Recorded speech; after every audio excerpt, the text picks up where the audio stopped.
সাইয়েদনা মারিয়াম আলাইহিস সালাম, যার নামে আল্লাহ তাআলা কোরআনে একটা সূরা দিলেন, উনি পৃথিবীতে এমন একজন মহিয়সী নারী, যেই নারীর গর্ভে, যেই নারীর পেটের ভেতরে স্বামীর স্পর্শ ছাড়া সন্তান দিয়েছে কে? সাইয়েদনা ঈসা আলাইহিস সালাম পেটে আসলেন, মারিয়াম আলাইহিস সালাম লজ্জা পেলেন। হায় হায়, কেমন করে এলাকাবাসীদের কাছে আমি আমার মুখ দেখাবো? বিয়ে করি নাই, স্বামী নাই, বিয়ে হয় নাই, স্বামী নাই, কিন্তু পেটে সন্তান চলে এসেছে। হায় হায়, এলাকায় কেমনে মুখ দেখাবো? লজ্জায় পড়ে মারিয়াম আলাইহিস সালাম এলাকা থেকে চলে গেলেন। কি অবাক করা কাণ্ড! বাচ্চা ভূমিষ্ঠ হওয়ার জন্য, বড় হওয়ার জন্য 6 মাস 7 মাস লাগে নাই, পেটে বাচ্চা আসার সাথে সাথে বাচ্চাটারে বড় করে দিয়েছে কে? মারিয়াম আলাইহিস সালাম এবার বসে পড়লেন, বুঝতে আরম্ভ করলেন প্রেগন্যান্সির পেইন উঠেছে। হঠাৎ করে পেট থেকে বাচ্চা ভূমিষ্ঠ হয়ে যাওয়ার পরে উনি কাঁপতে আরম্ভ করলেন। ক্ষুধার চোটে খাবার কিছু নাই, সামনে ঝর্ণা, উপরে একটা খেজুর গাছ। সাইয়েদনা ঈসা আলাইহিস সালামকে কোলে নিয়ে মারিয়াম আলাইহিস সালাম মনে মনে ভাবে, হায় রে, কেউ যদি একটু খেজুর পেড়ে দিত, এই ক্ষুধার মুহূর্তে আমি খেজুরকে পেটের ক্ষুধা নিবারণ করতাম। রব্বুল আলামিন মারিয়ামকে উদ্দেশ্য করে আয়াত নাযিল করে দিলেন, ওয়া হুজ্জি ইলাইকি বিজিযইন নাখলাতি সাকিত আলাইকি রুতাবান জানিয়া।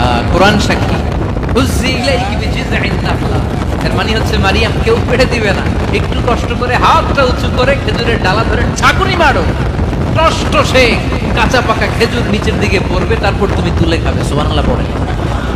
আল্লাহ চাইলে অটোমেটিক্যালি কারামাত হিসেবে খেজুরগুলো নিচে ফেলতে পারতেন না?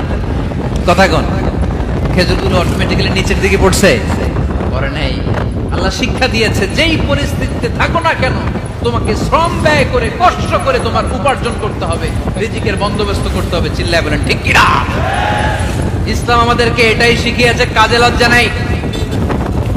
আবার বিশ্বনবী বললেন, ইন খামাতিস সাআ ওয়া ফি ইয়াদি আহাদিকুম ফাসিলাতুন, তোমাদের কারো হাতে যদি একটা চারা বীজ থাকে, সে যদি দেখে কিয়ামত হতে শুরু করেছে, ফা ইন ইসতাতাআ আন ইয়াগরিসাহা ক্বাবলা আন তাকুমাস সাআ ফালইয়াগরিসহা।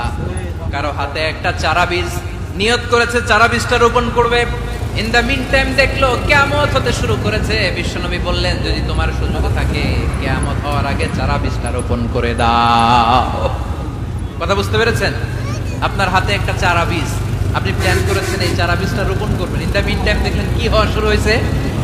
ইযা যুলজিলাতিল আরদু জিলজালাহা, দ্য বিগেস্ট আর্থকোয়েক, ভূমিকম্প শুরু হয়েছে, কিয়ামত হয়ে যাবে। বিশ্বনবী বললেন, কিয়ামত হইতেছে ওদিকে, আর তোমার হাতে যদি চারা বীজ থাকে, দেরি করো না, কিয়ামত তোমার কাছ পর্যন্ত আসার আগে সুযোগ পেলে চারা বীজ রোপণ করে দাও। ইসলাম শিখিয়েছে শেষ নিঃশ্বাস পর্যন্ত তোমাকে লড়ে যেতে হবে। এই পৃথিবীতে কেউ কাউকে জায়গা করে দেয় না, জায়গা করে নিতে হবে। এই পৃথিবীটা, the life is not a bed of roses, এটা ফুল বিছানো কোনো ফুল সজ্জা নয়, এটা কণ্টকাকীর্ণ। কেউ আপনার স্পেস করে দিবে না, কেউ আপনাকে সুযোগ করে দিবে না, কেউ আপনার জায়গা করে দিবে না, বরং আপনি জায়গা করে নিলে টাইনা নিচে নামাবে। কথা বলেন? এজন্য কখনো অলসতাকে স্থান দেয়া যাবে। রাসূল বাত্তালি দুক্কানু শয়তান, অলস মস্তিষ্ক শয়তানের আড্ডা।